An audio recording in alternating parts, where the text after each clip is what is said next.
गुरु ग्रंथ साहब की हजूरी च बैठे संगत जी एक बार फिर फतेह की सांझ पाइए। वाहिगुरू जी का खालसा वाहिगुरू जी की फतेह।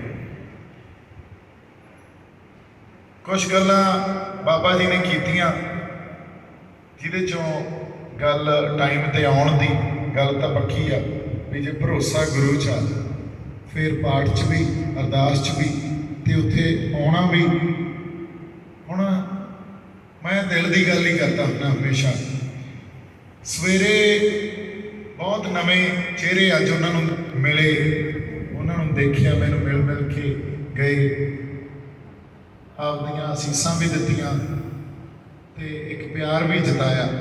पर जिहड़े साडे आपदे बंदे ही जिन्हां नाल रोज़ विचरदे आ, जिन्हां जिहड़े नाल खड़े आ, ये भी गल नहीं भी नहीं खड़े, उही 12 साढ़े 12 बजे विछरे।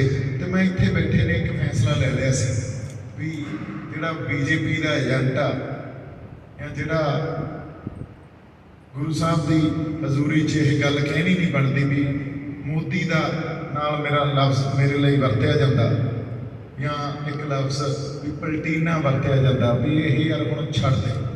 बहुत औखा बंदिਆਂ ਨੂੰ तोड़ना, बंदिਆਂ ਨੂੰ चलाउणा, बंदिਆਂ ਨੂੰ गल समझाउणी अपने वस की गल नहीं आ।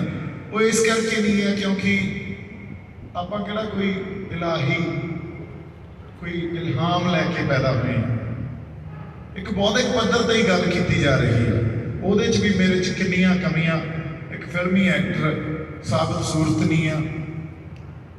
फिर सिੱਖੀ फलसफे की गल करते हैं, सिੱਖੀ सिद्धांत की गल करते हैं, आपदे च ਉਹ भी कमी आ भी उस तरह गुरु की बख्शिश भी नहीं हुई भी मैं साबित सूरत होवां। एक गल बख्शिश की होंदी ते उसे सोच चों भी नहीं हजे मैनू आपदे आप नूं बंदगी की बहुत जरूरत आ, मैनू इस तों बाद जुड़ना पऊ, भगती की जरूरत आ, बंदगी करनी पऊ, फिर किते जाके हो सकता जिहड़ी गल आपां कर रहे हैं ते जिहड़ी संतां दी सोच सी वो गल कीती जा रही आ लोकां दे किते जाके पल्ले पवे। पर फिर जदों इत्थे बहने आ गुरु नूं आके भी गुरु की मेहर तो पापियां ते भी हो जाती है। फिर सिख पंथ बड़ा लिबरल आ, बहुत लिबरल पंथ आ, इनू एक दायरे च समझना क्योंकि गल तो कायनात दी आ। सो ये भी गल ठीक नहीं। ते बाकी एक गल जी वार वार मेरे सामने आती आ भी जथेबंदी बनाई आ, हुण इहनूं आपां गांह चंगी तरह तोरीए, नहीं तो लोगों दी आसां बहुत आ, लांभे बहुत मिलणगे। ये मैनूं साडे बंदे वार वार आके गल कहिंदे रहिंदे आ। सो कई बारी तुहाडे ते एक कंपल्शन हो जाती आ, पर मैं एक गल यकीनी एक यकीन कराउणा यकीनी करदा है गल भी मैं कंपल्शन हेठ ना तो जथेबंदक ढांचा चलावांगे आपां, ना फिर कल्ले कल्ले लड़ लांगे आपां जिवें लड़ी जांदे आ, ना वो बंदे जिहड़े साडे ते आसां लाई बैठे आ या साडे बंदे जिहड़े बाहर बैठे आ जिन्हां दे अंदरों वो नहीं निकल रहा पंजाब, साडी होंद नहीं निकल रही, वो दर्द नहीं निकल रहा ते असीं उन्हां नूं कहीए भी तुसीं पैसे भेजो। अज तक तां आपां किसे तों लए नहीं ते ना ही किसी नूं ये झूठी आस देनी आ भी आपां उन्हां तों पैसे मंगा ते इत्थे गल्लां ही करी जाइए ते कोई किसी पासे नूं तुरे ना गल। हो सकदा इस तों पहिलां ये गल्लां भी वापरनियां होण पर आपां नहीं ये कर सकते। सो गल सच ते खड़ के होगी, जिवें गुरु की बख्शिश होगी उस हिसाब नाल गल करते रहांगे। जिन्नी क समर्था जिन्ने क जोगे असीं हैगे उन्नी क गल करते रहांगे। तो एक बहुत ही छोटा स्टैप आ, इहनूं ये ना समझिए भी आपां राते रात कोई बहुत वड्डा एक कोई इनकलाब लैके आ जाएंगे या जो संतां ने करता सी वो अपने चो समर्था भी आपां कर दांगे। वो गुरु की मेहर आ, उसकी बख्शिश की तो सेवा लैनी आ, किहड़ी सेवा लैनी आ, उन्हें फैसले करने। इसलिए जदों मैं आके गल कही सी इदों पहलां जदों मैं बोलिया भी जदों ओहे जिहियां शख्सियतां ओहे जिहियां रूहां पैदा होंदियां ते वो संगत दे बहुत लंबे अरसे तो जिहड़ियां अरदासां कीतियां जांदियां उस अरदासां दा फल हुंदा भी ओहे जिहियां रूहां पैदा हो जांदियां। पर अज जिहड़े मकसद लई आपां इकट्ठे होए सी लखीमपुर खेड़ी च जिहड़े साडे बंदे उत्थे सरकार ਨੇ ਸ਼ਹੀਦ ਕੀਤੇ। ਸਟੇਟ ਟੈਰਰ ਦੇ ਕਰਕੇ ਸ਼ਹੀਦ ਹੋਏ ਆ, ਬਾਕੀ ਸ਼ਹੀਦ ਹੋਏ ਆ ਕਿਉਂਕਿ ਉਹਨਾਂ ਨੇ ਗੱਡੀਆਂ ਨੂੰ ਹਥਿਆਰ ਵਜੋਂ ਵਰਤਿਆ। ਇਹ ਹਿੱਟ ਐਂਡ ਰਨ ਦਾ ਕੋਈ ਕੇਸ ਨਹੀਂ ਆ ਵੀ ਇਹਨਾਂ ਨੇ ਐਕਸੀਡੈਂਟ ਦਾ ਕੇਸ ਬਣਾ ਦੇਣਾ। ਇਹ ਵਾਕਈ ਇੱਕ ਟੈਰਰਿਸਟ ਐਕਟ ਆ। ਟੈਰਰਿਸਟ ਕੀ ਹੁੰਦਾ? ਟੈਰਰਿਸਟ ਉਹੀ ਸਾਨੂੰ ਟੈਰਰਿਸਟ ਕਹੀ ਜਾਂਦੇ ਰਹਿੰਦੇ ਆ। ਟੈਰਰਿਸਟ ਤਾਂ ਉਹ ਬੰਦੇ ਆ ਜਿਹੜੇ ਲੋਕਾਂ 'ਚ ਟੈਰਰ ਪੈਦਾ ਕਰਦੇ ਆ। ਅਸੀਂ ਲੋਕਾਂ 'ਚ ਟੈਰਰ ਪੈਦਾ ਕਰਦੇ ਹਾਂ, ਸਾਡੇ ਹੱਥਾਂ 'ਚ ਅਸੀਂ ਤਾਂ ਖਾਲੀ ਹੱਥ ਸਿਰਫ ਇੱਕ ਆਪਣੀ ਸੋਚ ਲੈ ਕੇ ਜਾ ਰਹੇ ਹਾਂ, ਇੱਕ ਨੈਰੇਟਿਵ ਪੱਧਰ ਤੇ ਹੀ ਗੱਲ ਕੀਤੀ ਜਾ ਰਹੀ ਹੈ। ਪਰ ਇਹ ਆਪਾਂ ਗੱਲ ਕਰਾਂਗੇ ਵੀ ਇਹ ਵੀ ਬਰਦਾਸ਼ਤ ਕਿਉਂ ਨਹੀਂ ਹੋ ਰਹੀ। ਸੋ ਟੈਰਰ ਦਾ ਇਹ ਕ੍ਰੀਏਟ ਕਰਦੇ ਆ, ਕਿਵੇਂ ਦਗੜ ਕੇ ਮਾਰੇ ਉਹ। ਫਿਰ ਸਾਡਾ ਸਿਆਸੀ ਕੈਦੀ ਸੀ ਜਿਹੜਾ ਇੱਕ ਭਾਈ ਸ਼ੇਰ ਸਿੰਘ, ਬਿਨਾਂ ਇਲਾਜ ਤੋਂ ਛੁੱਟੀ ਵੀ ਨਹੀਂ ਦਿੱਤੀ ਗਈ, ਬਿਨਾਂ ਇਲਾਜ ਤੋਂ ਉਹਦੀ ਸ਼ਹਾਦਤ ਹੋਈ। ਸੋ ਗੁਰੂ ਸਾਹਿਬ ਉਹਨਾਂ ਦੀਆਂ ਰੂਹਾਂ ਨੂੰ ਆਪਦੇ ਕੋਲੇ ਜਗ੍ਹਾ ਬਖਸ਼ਣ, ਉਹਨਾਂ ਦੇ ਪਰਿਵਾਰਾਂ ਨੂੰ ਭਾਣਾ ਮੰਨਣ ਦਾ ਬਲ ਬਖਸ਼ਣ, ਇਹੀ ਅੱਜ ਅਰਦਾਸ ਸੀ। ਤੇ ਨਾਲ ਗੱਲਬਾਤ ਜਿਹੜੀ ਕਰਨੀ ਸੀ ਸਰਦਾਰ ਕਰਮਜੀਤ ਹੋਣੀ, ਹੋਰ ਆਪਣੇ ਬਾਈ ਜੀ ਬਾਪੂ ਜੀ ਜਥੇਦਾਰ ਹਵਾਰਾ ਜੀ ਦੇ ਬਾਪੂ ਜੀ, ਫਿਰ ਆਪਣੇ ਭਾਈ ਜਿਹੜੇ ਜਸਵਿੰਦਰ ਸਿੰਘ ਤੇ ਹੋਰ ਸ਼ਖਸੀਅਤਾਂ ਜਿਹੜੀਆਂ, ਬਾਬਾ ਜੱਗੀ। ਕਿਉਂਕਿ ਬੜੇ ਸਮੇਂ ਤੋਂ ਇੱਕ ਹੋਰ ਵੀ ਗੱਲ ਮੈਂ ਸੰਗਤ ਨਾਲ ਸਾਂਝੀ ਕਰਦਾ ਵੀ ਇੱਕ ਆਪਣਾ ਪੰਥਕ ਵਿੰਗ ਅਸੀਂ ਬਣਾਉਣ ਦੀ ਸੋਚ ਰਹੇ ਹਾਂ, ਕਿਉਂਕਿ ਮੇਰੀ ਕੋਈ ਪੰਥਕ ਰਿਪਰੈਜ਼ੈਂਟੇਸ਼ਨ ਤਾਂ ਹੈ ਨਹੀਂ। ਸੋ ਬਾਬਾ ਜੱਗੀ ਜਿਹੜੇ ਬੰਦਗੀ ਵਾਲੇ ਸਿੰਘ ਆ, ਗੁਰੂ ਘਰ ਦੀ ਸੇਵਾ ਕੀਤੀ ਆ ਉਹਨਾਂ ਨੇ, ਔਰ ਸੇਵਾ ਵੀ ਇੱਥੋਂ ਤੱਕ ਕੀਤੀ ਆ ਵੀ ਗੋਹੇ ਕੂੜੇ ਤੱਕ ਗੁਰੂ ਘਰ ਦੀ ਸੇਵਾ ਕੀਤੀ ਆ।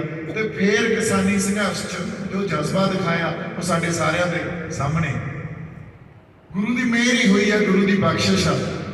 ਸੋ ਉਹਨਾਂ ਨੂੰ ਇੱਕ ਜੋ ਧਾਰਮਿਕ ਵਿੰਗ ਆਪਾਂ ਬਣਾਈਏ, ਪੰਥਕ ਵਿੰਗ ਬਣਾਈਏ, ਉਹਨਾਂ ਦਾ ਪ੍ਰਧਾਨ ਬਾਬਾ ਜੱਗੀ ਨੂੰ ਲਾਈਏ, ਨਾਲ ਹੋਰ ਸਿੰਘ। ਤੇ ਇਸ ਕਰਕੇ ਇੱਕ ਵਿਚਾਰ, ਇੱਕ ਮਤਾ ਹੀ ਰੱਖਿਆ ਜਾ ਰਿਹਾ। ਤੇ ਜੇ ਸੰਗਤ ਨੂੰ ਇਸ ਗੱਲ ਤੇ ਮਨਜ਼ੂਰੀ ਸੰਗਤ ਚੋਂ ਮਿਲਦੀ ਆ ਤੇ ਫਿਰ ਇਸ ਗੱਲ ਦੀ ਆਪਾਂ ਉਸ ਤੋਂ ਬਾਅਦ ਬਾਬਾ ਜੱਗੀ ਪੁੱਛਾਂਗੇ, ਉਹਨਾਂ ਤੋਂ ਇਸ ਗੱਲ ਦੀ ਇਜਾਜ਼ਤ ਲਵਾਂਗੇ ਵੀ ਜੇ ਉਸ ਗੱਲ ਨੂੰ ਤਿਆਰ ਆ ਤੇ ਉਹਨਾਂ ਨੂੰ ਪੰਥਕ ਵਿੰਗ ਦਾ ਆਪਾਂ ਪ੍ਰਧਾਨ ਬਣਾਈਏ, ਤਾਂ ਕਿ ਸਾਡੇ ਪੰਥਕ ਮਸਲਿਆਂ ਤੇ ਜਿਹੜੇ ਉਹ ਆਪਦੇ ਨਾਲ ਹੋਰ 5-7 ਸਿੰਘ ਜਾਂ 5 ਮੈਂਬਰੀ ਜਿਵੇਂ ਸਾਡੀ ਰਵਾਇਤ ਆ, ਉਹਨਾਂ ਨੂੰ ਲੈ ਕੇ ਚੱਲਣ ਤੇ ਪੰਥਕ ਮਸਲਿਆਂ ਤੇ ਉਹ ਸੰਗਤ ਦੇ ਸਾਹਮਣੇ ਹੋਇਆ ਕਰਨ। ਹੁਣ ਜਿਹੜੀ ਗੱਲ ਆਪਾਂ ਅਗਲੀ ਕਰਨੀ ਆ, ਜਿਹੜੀ ਸਭ ਤੋਂ ਇੰਪੋਰਟੈਂਟ ਆ, ਉਹ ਇਹ ਆ ਵੀ ਆਉਣ ਵਾਲੇ ਸਮੇਂ 'ਚ ਜੋ ਹਾਲਾਤ ਬਣਦੇ ਜਾ ਰਹੇ ਆ, ਸਾਡਾ ਨੁਕਸਾਨ ਤਾਂ ਲਗਾਤਾਰ ਹੋ ਰਿਹਾ। ਸਾਡੀ ਨਸਲਕੁਸ਼ੀ ਦੀ ਜਿਹੜੀ ਬਿਰਤੀ ਆ ਉਹ ਇਹਨਾਂ ਘਟਨਾਵਾਂ ਤੋਂ ਵਾਰ-ਵਾਰ ਉਜਾਗਰ ਹੋ ਰਹੀ ਹੈ। ਇਹ ਘਟਨਾਵਾਂ ਸਾਨੂੰ ਵਾਰ-ਵਾਰ ਸੋਚਣ ਲਈ ਮਜਬੂਰ ਕਰ ਰਹੀਆਂ ਜੋ ਅੱਜ ਵਾਪਰ ਰਹੀਆਂ। ਜਿਸ ਤਰ੍ਹਾਂ ਦਾ ਨੈਰੇਟਿਵ ਪੱਧਰ ਤੇ ਸਾਡੇ ਸਿੱਖਾਂ ਦੇ ਵਿਰੁੱਧ ਇੱਕ ਬਿਰਤਾਂਤ ਰਚਿਆ ਜਾ ਰਿਹਾ, ਜਿਸ ਤਰ੍ਹਾਂ ਦੀਆਂ ਘਟਨਾਵਾਂ ਜੋ ਸਟੇਟ ਕਰ ਰਹੀ ਹੈ, ਜਿਵੇਂ BSF ਦੀ ਉਹ 15 ਕਿਲੋਮੀਟਰ ਤੋਂ ਵਧਾ ਕੇ 50 ਕਿਲੋਮੀਟਰ ਤੱਕ ਉਹ ਆ ਗਈ। ਜਿਵੇਂ ਸੈਂਟਰ ਸਰਕਾਰ ਇੱਥੇ ਤੁਸੀਂ ਵੇਖੋ, ਸਾਡੀ ਜਿਹੜੀ ਪੋਲੀਟੀਕਲ ਕਲਾਸ ਆ, ਪੰਜਾਬ ਦੇ ਸਾਡੇ ਨੇਤਾ ਪੋਲੀਟੀਕਲ ਕਲਾਸ ਜਿਹੜੇ ਵੋਟਾਂ 'ਚ ਖੜੇ ਹੁੰਦੇ ਆ, ਉਹਨਾਂ ਨੂੰ ਵੀ ਟੂਲ ਦੇ ਤੌਰ ਤੇ ਵਰਤਦੇ। ਪਹਿਲਾਂ ਉਹ ਟੂਲ ਦੇ ਤੌਰ ਤੇ ਵਰਤੇ ਸਰਦਾਰ ਅਮਰਿੰਦਰ ਸਿੰਘ, ਉਹ ਤਾਂ ਜਮਾਂ ਹੀ ਉਹਨਾਂ ਦੀ ਝੋਲੀ 'ਚ ਜਾ ਕੇ ਬਹਿ ਗਏ।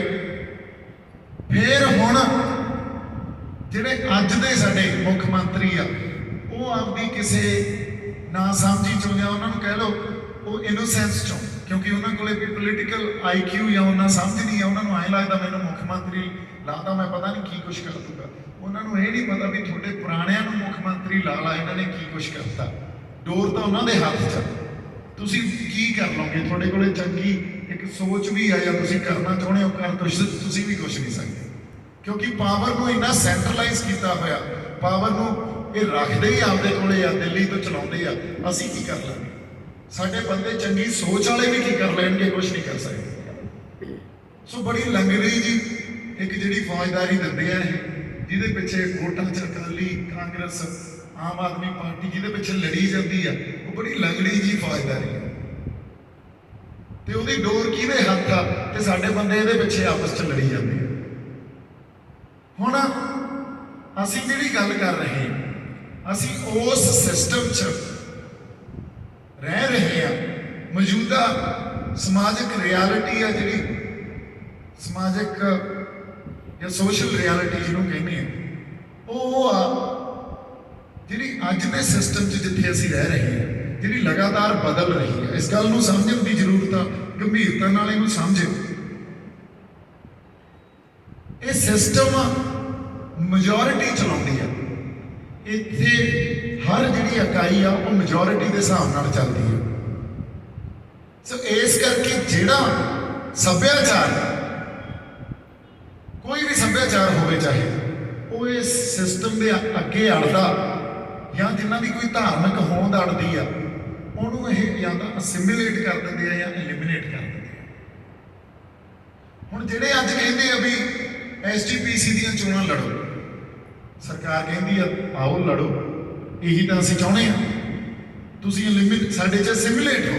ਜਿਹੜੇ ਕਹਿੰਦੇ ਆ ਵੋਟਾਂ 'ਚ ਖੜੇ ਹੋ ਕੇ ਅਸੀਂ ਕੁਝ ਕਰ ਲਾਂਗੇ, ਹੁਣੇ ਹੀ ਆਪਾਂ ਫੌਜਦਾਰੀ ਦੀ ਗੱਲ ਕੀਤੀ ਆ, ਇੱਕ ਲੰਗੜੀ ਜੀ ਫੌਜਦਾਰੀ ਆ, ਵੋਟਾਂ 'ਚ ਖੜੇ ਹੋ ਕੇ ਵੀ ਇਹੀ ਚਾਹੁੰਦੀ ਆ ਸਰਕਾਰ ਵੀ ਇੱਕ ਪਾਸੇ ਆਪਣਾ ਸੰਘਰਸ਼ ਚੱਲ ਰਿਹਾ ਹੋਵੇ, ਇਹਨਾਂ ਨੂੰ ਵੋਟਾਂ ਲਈ ਨਹੀਂ ਖਿੱਚੋ।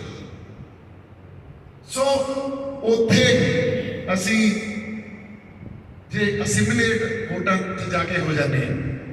ਜਿਹੜੇ ਨਹੀਂ ਹੁੰਦੇ, ਜਿਹੜੇ ਕਹਿੰਦੇ ਨਾ ਤਾਂ ਅਸੀਂ SGPC ਦੀਆਂ ਚੋਣਾਂ 'ਚ ਤੇ ਨਾ ਅਸੀਂ ਜਿਹੜੀਆਂ ਮੇਨ ਸਟ੍ਰੀਮ ਪੋਲੀਟਿਕਸ ਦੀਆਂ ਚੋਣਾਂ ਹੁੰਦੀਆਂ, ਵੋਟ ਜਿੱਥੇ ਪੈਂਦੀ ਹੈ ਉੱਥੇ ਰਹਿ ਕੇ ਸੰਘਰਸ਼ ਲੜਨਾ, ਉਹ ਬੰਦੇ ਅੜ ਜਾਂਦੇ ਆ ਇਸ ਸਿਸਟਮ ਦੇ ਸਾਹਮਣੇ, ਉਹਨਾਂ ਨੂੰ ਫਿਰ ਐਲੀਮੀਨੇਟ ਕਰਦੇ ਤੇ ਇਕੱਠੇ ਚੱਲਦੇ ਆ।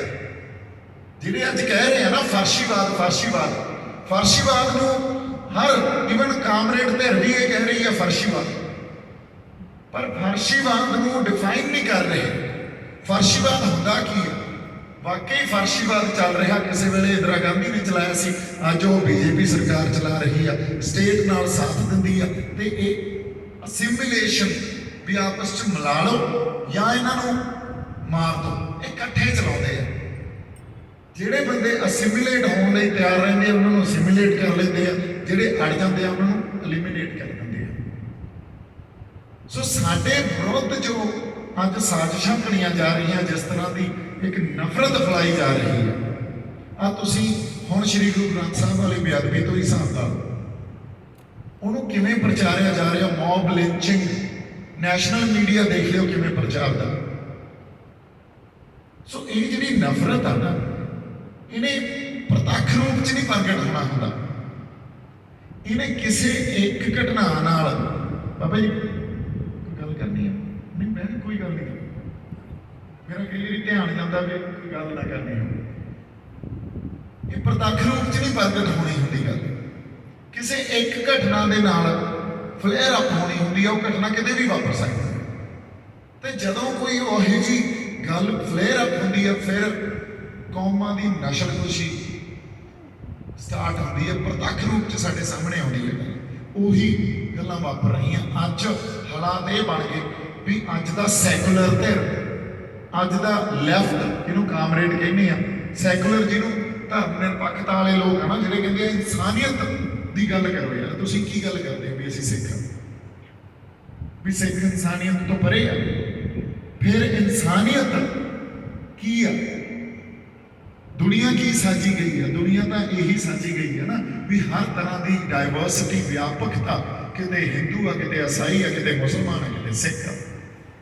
ਤੁਸੀਂ ਕਹਿੰਦੇ ਹੋ ਤੁਸੀਂ ਆਪਦਾ ਪਛਾਣ ਮਿਟਾ ਦਿਓ, ਇਨਸਾਨੀਅਤ ਦੀ ਗੱਲ ਕਰੋ। ਮਤਲਬ ਗੱਲ ਇਹ ਕਰ ਰਹੇ ਆ ਵੀ ਤੁਸੀਂ ਇਨਸਾਨੀਅਤ ਦੀ ਗੱਲ, ਆਪਣੀ ਪਛਾਣ ਮਿਟਾ ਕੇ ਸਾਰੇ ਇੱਕੋ ਜਿਹੇ ਹੋ ਕੇ ਕਰੋ। ਇਹਨਾਂ ਨੂੰ ਕਹੋ ਵੀ ਤੁਸੀਂ ਐਂ ਕਰੋ ਨਾ, ਫਿਰ ਸਾਰੇ ਇੱਕ ਤਰ੍ਹਾਂ ਦੇ ਫੁੱਲ ਲਾ ਲਓ, ਰੁੱਖ ਵੀ ਇੱਕ ਤਰ੍ਹਾਂ ਦੇ ਲਾ ਲਓ, ਸਾਰੀ ਦੁਨੀਆ ਇੱਕ ਤਰ੍ਹਾਂ ਦੀ ਕਰ ਦਿਓ, ਇਹ ਹੋ ਜਾਊਗਾ ਕਿਤੇ? ਖੂਬਸੂਰਤੀ ਇਹੀ ਹੈ ਨਾ, ਡਾਇਵਰਸਿਟੀ, ਵਿਆਪਕਤਾ ਦੀ। ਤੇ ਜੇ ਵਿਆਪਕਤਾ ਖੂਬਸੂਰਤੀ ਆ, ਫਿਰ ਅਸੀਂ ਆਪਦੀ ਫਲਸਫੇ ਨੂੰ, ਆਪਦੀ ਹੋਂਦ ਨੂੰ ਬਚਾ ਕੇ ਜੇ ਇਨਸਾਨੀਅਤ ਦੀ ਗੱਲ ਕਰੀਏ, ਇਹੀ ਕੁਦਰਤ ਆ, ਇਹੀ ਤਾਂ ਸੰਘਰਸ਼ ਆ ਸਾਡਾ। ਤੁਸੀਂ ਸਾਡੀ ਪਛਾਣ ਨੂੰ ਮਿਟਾ ਕੇ ਗੱਲ ਕਰ ਰਹੇ ਹੋ, ਇਨਸਾਨੀਅਤ ਦੀ ਗੱਲ ਕਰੋ, ਤੇ ਸਾਡੀ ਪਛਾਣ ਨੂੰ ਮਿਟਾ ਕੇ ਕਿਉਂ? ਅਸੀਂ ਅੱਜ ਤੱਕ ਇਨਸਾਨੀਅਤ ਦੇ ਉਲਟ ਕਿਉਂ ਕੀ ਕਰਤਾ? ਸਾਡੇ ਤਾਂ ਜਿੰਨੇ ਸੰਘਰਸ਼ ਹੋਏ ਆ, ਜਿੰਨਾ ਇਤਿਹਾਸ ਆ, ਪਿਆ ਹੀ ਸਾਰਾ ਇਨਸਾਨੀਅਤ ਦੇ ਹੱਕ 'ਚ, ਇਨਸਾਨੀਅਤ ਦੇ ਖਾਤੇ 'ਚ। ਤੁਸੀਂ ਸਾਡੇ ਇਤਿਹਾਸ 'ਚ ਕੋਈ ਨੁਕਸ ਤਾਂ ਕੱਢ ਕੇ ਦਿਖਾ ਦਿਓ। ਫਿਰ ਇਹੋ ਜਿਹੀ ਕੌਮ ਜਿਹਨੇ ਸਾਰਾ ਸੰਘਰਸ਼, ਸਾਰਾ ਇਤਿਹਾਸ ਇਨਸਾਨੀਅਤ ਦੇ ਖਾਤੇ 'ਚ ਪਾਇਆ ਹੋਵੇ, ਤੁਸੀਂ ਉਹਨੂੰ ਕਹੋ ਤੁਸੀਂ ਆਪਣੀ ਪਛਾਣ ਮਿਟਾ ਕੇ, ਆਪਣੇ ਫਲਸਫੇ ਮਿਟਾ ਕੇ ਤੇ ਇਨਸਾਨੀਅਤ ਦੀ ਗੱਲ ਕਰੋ। ਇਹ ਕਿਵੇਂ ਹੋ ਜਾਊਗਾ? ਅਸੀਂ ਇਨਸਾਨੀਅਤ ਦੀ ਗੱਲ ਹੀ ਤਾਂ ਕੀਤੀ ਆ ਕਿਉਂਕਿ ਸਾਨੂੰ ਸਾਡੇ ਗੁਰੂ ਨੇ ਉਹ ਗੱਲ ਸਿਖਾਈ ਹੈ। ਜੇ ਅਸੀਂ ਆਪਣੇ ਗੁਰੂ ਤੋਂ ਬੇਮੁਖ ਹੋ ਕੇ ਜਾਂ ਉਹਨਾਂ ਫਲਸਫਿਆਂ ਤੇ ਨਹੀਂ ਰਹਾਂਗੇ ਤੇ ਇਨਸਾਨੀਅਤ ਦੀ ਗੱਲ ਕਰਾਂਗੇ, ਫਿਰ ਅਸੀਂ ਕਿਵੇਂ ਕਰ ਜਾਵਾਂਗੇ?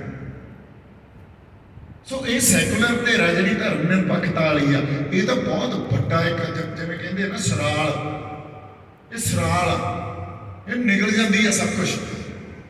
ਸਭ ਤੋਂ ਖਤਰਨਾਕ ਜਿਹੜੇ ਬੰਦੇ ਹੁੰਦੇ ਆ ਇਨਸਾਨੀਅਤ ਦੀ ਗੱਲ ਕਰਨ। ਇਨਸਾਨੀਅਤ ਦੀ ਗੱਲ ਵੀ ਕੌਮਾਂ ਪਹਿਲਾਂ ਆਪਦੇ ਪਛਾਣ ਰੱਖ ਕੇ ਕਰਦੀਆਂ, ਪਛਾਣ ਗਵਾ ਕੇ ਇਨਸਾਨੀਅਤ ਦੀ ਗੱਲ ਨਹੀਂ ਕੀਤੀ ਜਾਂਦੀ। ਸਾਨੂੰ ਸੁਣਨ ਨੂੰ ਵੀ ਠੀਕ ਲੱਗਦੀ ਹੈ ਵੀ ਗੱਲ ਤਾਂ ਸਹੀ ਹੈ ਯਾਰ, ਇਨਸਾਨੀਅਤ ਦੀ ਗੱਲ ਕਰ। ਅੱਛਾ, ਫਿਰ ਸਾਰਾ ਲੈਫਟ ਤੇ ਸਾਰੇ ਸੈਕੂਲਰ, ਸਾਰੇ ਲਿਬਰਲ, ਇਹ ਸਾਰੇ ਅੱਜ ਸਰਕਾਰ ਵੱਲ ਖੜੇ। ਫਿਰ ਖੜੇ ਕੌਣ ਉਲਟਾ ਇਹਨਾਂ ਦੇ? ਆ ਇੰਨੇ ਚੰਦ ਲੋਕ, ਕੁਛ ਕੁ ਬੰਦੇ, ਔਰ ਆਪਦੇ ਆਪ ਨੂੰ ਕੁਛ ਵੀ ਨਾ ਸਮਝੀ ਅਸੀਂ, ਕਿਉਂਕਿ ਥੋੜੇ ਹੀ ਹੁੰਦੇ ਆ। ਲੜਨ ਦਾ ਜਜ਼ਬਾ ਲੈ ਕੇ ਪੈਦਾ ਹੋਣ ਵਾਲੇ ਥੋੜੇ ਹੀ ਹੁੰਦੇ ਆ, ਤੇ ਉਹਨਾਂ ਦੀ ਵੀ ਜ਼ਿੰਮੇਵਾਰੀ ਇਹ ਬਣ ਜਾਂਦੀ ਆ ਵੀ ਉਹ ਲੜਨ ਦਾ ਜਜ਼ਬਾ ਲੈ ਕੇ ਜਿਹੜੇ ਬੰਦੇ ਖੜੇ ਆ, ਉਹਨਾਂ ਨੇ ਕਿਸ ਢੰਗ 'ਚ ਪੇਸ਼ ਹੋਣਾ। ਜੇ ਕੱਲ ਨੂੰ ਕਿਤੇ ਗੱਲ ਇੱਥੇ ਵੀ ਆ ਕੇ ਨਿਬੜਦੀਆਂ ਨੇ ਵੀ ਮੰਨ ਲਓ ਸ਼ਹਾਦਤਾਂ ਦੇਣੀਆਂ ਪੈਣ, ਕਿੱਥੇ ਦੇਣੀਆਂ ਚਾਹੀਦੀਆਂ? ਕਿਸੇ ਸੜਕ ਤੇ ਬੰਦੇ ਮਗਰ ਪੈ ਜਾਣ, ਤੁਹਾਡਾ ਧੂ ਉਹ ਜਲੂਸ ਕੱਢ ਦੇਗਾ, ਕੋਈ ਸ਼ਹਾਦਤ ਨਹੀਂ ਹੁੰਦੀ। ਸ਼ਹਾਦਤ ਲਈ ਵੀ ਮੈਦਾਨ ਚੁਣੇ ਜਾਂਦੇ ਆ, ਸ਼ਹਾਦਤ ਲਈ ਵੀ ਇੱਕ ਇਤਿਹਾਸਿਕ ਮੋੜ ਦੇਖਿਆ ਜਾਂਦਾ। ਕਿਵੇਂ ਸਾਡੇ ਇਤਿਹਾਸ 'ਚ ਪਈਆਂ ਗੱਲਾਂ। ਹੁਣ ਜਿੱਦੇ ਚਮਕੌਰ ਦੀ ਗੜੀ 'ਚ ਜੰਗ ਹੋਈ ਆ, ਗੁਰੂ ਸਾਹਿਬ ਵਾਪਸ ਆਏ 40 ਸਿੰਘਾਂ ਨੂੰ ਲੈ ਕੇ। ਇੱਕ ਵਾਰੀ ਮੁਗਲਾਂ ਦੇ ਘੇਰੇ 'ਚੋਂ ਨਿਕਲ ਗਏ ਸੀ, ਵਾਪਸ ਆਏ ਵੀ ਨਹੀਂ ਇੱਥੇ ਸਿਰ ਦੇਣੇ ਪੈਣੇ, ਇੱਥੇ ਅੱਜ ਖਾਲਸਾ ਜਿਹੜਾ ਭਜਦਾ ਨਹੀਂ ਲੜੂਗਾ, ਇੱਥੇ ਅੱਜ ਗੱਲ ਪ੍ਰਤੱਖ ਕਰਨੀ ਪੈਣੀ ਹੈ। ਜਦੋਂ 18ਵੀਂ ਸਦੀ 'ਚ ਜਾਂ ਉਹ ਤੋਂ ਪਹਿਲਾਂ ਜਦੋਂ ਖਾਲਸਾ ਰਾਜ ਗਿਆ, ਲਾਸਟ ਸਭਰਾਵਾਂ ਦੀ ਜੰਗ ਹੋਈ ਆ ਜੀ, ਇੱਕ ਐਂਗਲੋ ਸਿੱਖ ਵਾਰ ਜਿਹਦੇ ਸ਼ਾਮ ਸਿੰਘ ਅਟਾਰੀ ਵਾਲਾ ਮਹਾਰਾਣੀ ਜਿੰਦਾਂ ਦੀ ਚਿੱਠੀ ਗਈ ਵੀ ਤੁਸੀਂ ਹੁਣ ਖਾਲਸਾ ਪੰਥ ਦੀ ਜਿਹੜੀ ਅਜ਼ਮਤ, ਉਹਦੀ ਸ਼ਾਨ ਆਉਣ ਦੇ ਲਈ ਸਾਨੂੰ ਲੜਨਾ ਪੈਣਾ। ਉਹਨਾਂ ਨੂੰ ਪਤਾ ਸੀ ਵੀ ਜੰਗ ਨਹੀਂ ਅਸੀਂ ਜਿੱਤਦੇ, ਕਿਉਂਕਿ ਏਡੀ ਗਦਾਰੀ, ਏਡੇ ਪਿੱਛੇ ਬੰਦੇ ਜਿਹੜੇ ਬੈਠੇ, ਵੱਡੇ ਵੱਡੇ ਜਰਨੈਲ ਗਦਾਰ ਹੋ ਗਏ, ਜਾਂ ਉਸ ਅੰਪਾਇਰ ਦੇ ਕਹਿੰਦੇ ਕਹਾਉਂਦੇ ਲੋਕ ਅੰਗਰੇਜ਼ਾਂ ਦੇ ਖੇਮੇ 'ਚ ਬਹਿ ਗਏ ਜਾ ਕੇ। ਔਰ ਉਹਨਾਂ ਨੇ ਜਦੋਂ ਜੰਗ 'ਚ ਗਏ, ਪਿੱਛੇ ਪੁਲ ਜਿਹਦੇ ਤੋਂ ਸਾਰੀ ਪਿੱਛੋਂ ਐਮੂਨੇਸ਼ਨ ਆਉਣਾ ਸੀ, ਜਿਹਦੇ 'ਚ ਸਰੋਂ ਪਾ ਕੇ ਬਰੂਦ ਦੀ ਥਾਂ ਭੇਜਦੀ ਸੀ, ਉਹਨਾਂ ਨੇ ਉਹ ਪੁਲ ਤੋੜਤਾ। ਉਹਨਾਂ ਨੂੰ ਪਤਾ ਸੀ ਅੱਜ ਇੱਥੇ ਸਿਰ ਦੇਣੇ ਪੈਣੇ ਆ, ਅੱਜ ਇੱਥੇ ਉਹ ਸ਼ਹਾਦਤ ਦੇਣੀ ਪੈਣੀ ਆ। ਇਸ ਹੀ ਗੱਲ ਦੀ ਸਮਝ ਬਾਬਾ ਦੀਪ ਸਿੰਘ ਨੂੰ ਵੀ ਆਈ ਸੀ। ਇਹ ਹੁਕਮ ਹੁੰਦਾ, ਉਹਨਾਂ ਨੇ ਵੀ ਉਹ ਹੁਕਮ ਪਛਾਣਿਆ। ਜਦੋਂ 18ਵੀਂ ਸਦੀ ਦੇ ਮਹਾਨ ਸਿੱਖ ਜਰਨੈਲ ਘਰ ਛੱਡ ਕੇ ਜੰਗਲਾਂ 'ਚ ਚਲੇ ਗਏ ਸੀ, ਉਹਨਾਂ ਨੂੰ ਵੀ ਹੁਕਮ ਹੀ ਸੀ, ਕਿਉਂਕਿ ਸਾਡੀ ਮਾਨਸਿਕ ਨਸ਼ਲਕੁਸ਼ੀ ਜਿਹੜੀ ਕੀਤੀ ਗਈ ਹੈ ਨਾ, ਮਾਨਸਿਕ ਤੌਰ ਤੇ, ਇਹਦੇ ਤੇ ਆਪਾਂ ਗੱਲ ਕਰਾਂਗੇ। ਉਹ ਮਾਨਸਿਕ ਨਸ਼ਲਕੁਸ਼ੀ ਉਦੋਂ ਵੀ ਸਰਕਾਰਾਂ ਕਰਦੀਆਂ ਸੀ। ਉਹਨਾਂ ਨੇ ਇਹ ਗੱਲ ਸਮਝੀ ਵੀ ਅਸੀਂ ਗੁਲਾਮ ਹੋ ਚੁੱਕੇ ਹਾਂ, ਸਾਡੀ ਬਿਰਤੀ ਗੁਲਾਮ ਕਰੀ ਜਾਂਦੇ ਆ, ਅਸੀਂ ਘਰ ਛੱਡੋ, ਹੁਣ ਜੰਗਲਾਂ 'ਚ ਚਲੋ। ਐਟਲੀਸਟ ਉੱਥੇ ਅਸੀਂ ਆਜ਼ਾਦ ਰਹਿ ਕੇ ਆਜ਼ਾਦ ਸੋਚ ਦਾ ਸੋਚ ਸਕਦੇ ਹਾਂ। 18ਵੀਂ ਸਦੀ ਦੀ ਜ਼ਰੂਰਤ ਸੀ ਉਹਨਾਂ ਦੀ। ਘਰਾਂ 'ਚ ਉਹ ਵੀ ਰਹਿ ਸਕਦੇ ਸੀ, ਜ਼ਮੀਨਾਂ ਉਹਨਾਂ ਕੋਲੇ ਵੀ ਸੀ, ਜਾਂ ਤਾਂ ਉਸ ਵੇਲੇ ਜਿਹੜੇ ਪਠਾਨ ਮੁਗਲ ਉਹਨਾਂ ਨੂੰ ਵੀ ਸਰਦਾਰੀਆਂ ਦਿੰਦੇ ਸੀ, ਉਹਨਾਂ ਨੇ ਨਹੀਂ ਲਈਆਂ। ਉਹ ਜੰਗਲਾਂ 'ਚ ਰਹਿ ਕੇ ਆਜ਼ਾਦ ਸੋਚ ਰੱਖ ਕੇ ਉਹਨਾਂ ਨੇ ਸੰਘਰਸ਼ ਕੀਤਾ। ਜਦੋਂ ਬਾਬਾ ਦੀਪ ਸਿੰਘ ਨੂੰ ਹੁਕਮ ਹੋਇਆ ਵੀ ਅੱਜ ਲਕੀਰ ਖਿੱਚ ਕੇ ਲੜਾਈ ਲੜਨੀ ਪੈਣੀ ਆ, ਉਦੋਂ ਉਹ ਜਰਨੈਲ ਇਹ ਕਹਿ ਰਹੇ ਸੀ, ਉਹਨਾਂ ਨੇ ਉਸ ਵੇਲੇ ਹੁਕਮ ਨਹੀਂ ਪਛਾਣਿਆ ਵੀ ਨਹੀਂ, ਲੜਾਈ ਸਾਹਮਣੇ ਆ ਕੇ ਨਹੀਂ ਲੜ ਸਕਦੇ, ਇਹ ਤਾਂ ਗੁਰੀਲਾ ਵਾਰਫੇਅਰ ਲੜਨੀ ਪਊ। ਬਾਬਾ ਦੀਪ ਸਿੰਘ ਨੇ ਲਕੀਰ ਖਿੱਚ ਕੇ, ਅੱਛਾ ਪਹਿਲਾਂ ਤੁਰ ਪਏ ਹੋਕਾ ਦੇ ਕੇ ਦਮਦਮਾ ਸਾਹਿਬ ਤੋਂ, ਜਦੋਂ ਇਹ ਕਹਿੰਦੇ ਸੀ ਉਸ ਵੇਲੇ ਦੀ ਸਰਕਾਰ ਕਹਿੰਦੀ ਸੀ ਵੀ ਇਹਨਾਂ ਨੂੰ ਦਰਬਾਰ ਸਾਹਿਬ ਨਹੀਂ ਜਾਣ ਦੇਣਾ, ਵੀ ਕੋਈ ਰੋਕ ਕੇ ਦਿਖਾਵੇ ਵੀ ਆ ਜਾਓ ਬਈ ਹੁਣ ਸਿਰ ਦੇਣੇ ਪੈਣੇ ਆ। ਲੋਕ ਨਾਲ ਤੁਰ ਪਏ, ਪਿੰਡਾਂ 'ਚ ਕੋਈ ਤਕੂਆ ਲੈ ਕੇ, ਕੋਈ ਗੰਡਾਸਾ ਲੈ ਕੇ, ਕੋਈ ਟ੍ਰੇਨਿੰਗ ਥੋੜੀ ਸੀ ਕਿਸੇ ਕੋਲੇ।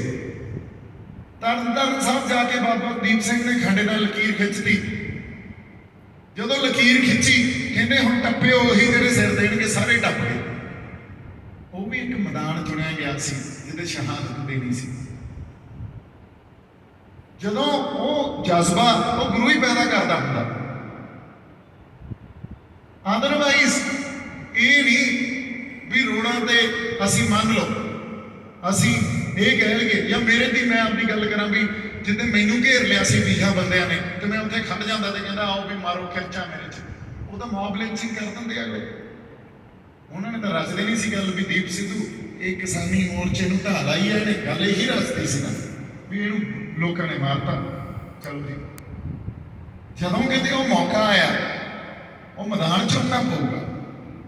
ਇਹ ਸੂਰਮਿਆਂ ਦਾ ਫਰਜ਼ ਹੁੰਦਾ ਉਹ ਮੈਦਾਨ ਚੁਣਨ ਦਾ। ਉਦੋਂ ਗੁਰੂ ਨੇ ਸੇਵਾ ਲੈਣੀ ਆ, ਮੈਂ ਫੜਾ ਨਹੀਂ ਮਾਰ ਸਕਦਾ, ਉਦੋਂ ਗੁਰੂ ਨੇ ਹੀ ਸੇਵਾ ਲੈਣੀ ਹੁੰਦੀ ਹੈ। ਸੋ ਇਸ ਕਰਕੇ ਗੱਲਾਂ ਦੀ ਸਮਝ ਹੈ ਨਹੀਂ, ਸਤੇਹੀ ਰੂਪ 'ਚ ਪ੍ਰੋਪੋਗੈਂਡਾ ਭਾਸ਼ਾ ਜਿਹੜੀ ਅਸੀਂ ਉਹਨਾਂ ਨੂੰ ਹੀ ਸਮਝਦੇ ਹਾਂ। ਉਧਰੋਂ ਉਹ ਗੱਲਾਂ ਆਪਣੇ ਜਿਹੜੇ ਕੋਈ ਵਿਰੋਧੀ ਹੁੰਦੇ ਹੀ ਆ ਉਹ ਕਰ ਦਿੰਦੇ, ਇੱਧਰੋਂ ਸਾਡੇ ਵਾਲੇ ਅਸੀਂ ਤਾਂ ਹੀ ਫੇਰ ਦਿੰਦੇ ਉਹਨਾਂ ਦੀ ਪ੍ਰੋਪੋਗੈਂਡਾ ਭਾਸ਼ਾ। ਬਸ ਹਜੇ ਗੰਭੀਰਤਾ ਨਾਲ ਅਸੀਂ ਗੱਲਾਂ ਨੂੰ ਸਮਝੇ ਹੈ ਹੀ ਨਹੀਂ, ਸਮਝਣ ਲੱਗੇ ਹੀ ਨਹੀਂ।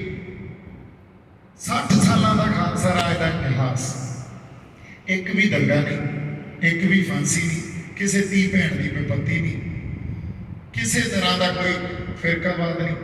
70-75 ਸਾਲਾਂ ਦਾ ਇਸ ਦੇਸ਼ ਦਾ ਇਤਿਹਾਸ, ਦੰਗੇ, ਵਿਪੱਤੀਆਂ, ਫਿਰਕਾਪ੍ਰਸਤੀ ਸਭ ਸਾਡੇ ਸਾਹਮਣੇ ਹੈ।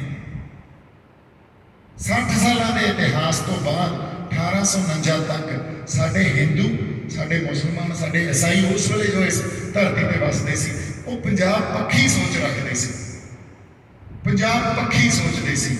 ਜਦੋਂ 70-75 ਸਾਲਾਂ ਦਾ ਆਹ ਵਰਤਾਰਾ ਚੱਲਿਆ, ਇਸ 'ਚ ਸਾਡੇ ਹਿੰਦੂ, ਕੁਛ ਸਿੱਖ ਵੀ, ਸਾਡੇ ਬਹੁਤ ਸਿੱਖ ਜਿਹੜੇ ਅੱਜ ਕਹਿ ਰਹੇ ਆ ਨਾ ਵੀ ਇਹ ਕੰਮ ਗਲਤ ਹੋਇਆ, ਜਿਹੜੇ ਇਹ ਗੱਲ ਕਹਿ ਰਹੇ, ਜਿਹੜੇ ਕਹਿ ਰਹੇ ਫਿਰਕਾਪ੍ਰਸਤੀ ਕਰ ਰਹੇ ਆ, ਤੁਸੀਂ ਗੱਲ ਦੀ ਸਮਝੀ ਹੈ ਨਹੀਂ।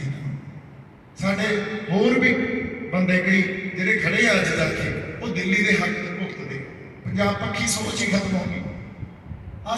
ਜਿਹੜੀ ਸਾਂਝ ਖਤਮ ਹੋਈ ਹੈ ਨਾ ਆਪਸੀ, ਜਿਹੜੀ ਸਾਨੂੰ ਵੰਡਦਾ ਹਿੰਦੂ ਮੁਸਲਿਮ ਸਿੱਖ, ਇਸ ਗੱਲ 'ਚ ਵੰਡਿਆ ਗਿਆ, ਇਹ ਸਾਡੀ ਮਾਨਸਿਕ ਨਸ਼ਲਕੁਸ਼ੀ ਕੀਤੀ ਗਈ ਹੈ ਤੇ ਇਹਦੇ ਅਸੀਂ ਸ਼ਿਕਾਰ ਆ, ਵਿਕਟਮ ਆ, ਕਲਪਰੇਟ ਸਰਕਾਰ ਆ, ਸਟੇਟ ਆ।